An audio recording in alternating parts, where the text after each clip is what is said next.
దీనికోసమేనారా ఒక్కరోజు అడిగింది?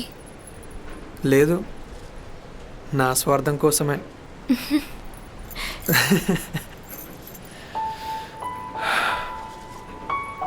థ్యాంక్స్ రామ్. చాలా అంటే చాలా సంతోషంగా ఉంది. నాకు ఈ భూమి మీద ఏమిష్టమో తెలుసా? ఏంటో చెప్పు. నీ ఫేస్ ఇలా వెలిగిపోతుంటే చూడటం భలే ఇష్టం.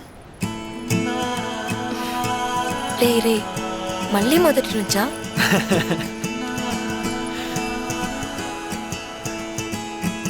కానీ ఆ ఛాన్సే ఉంటే నేను మళ్ళీ రీబోర్న్ అయినట్టేనే.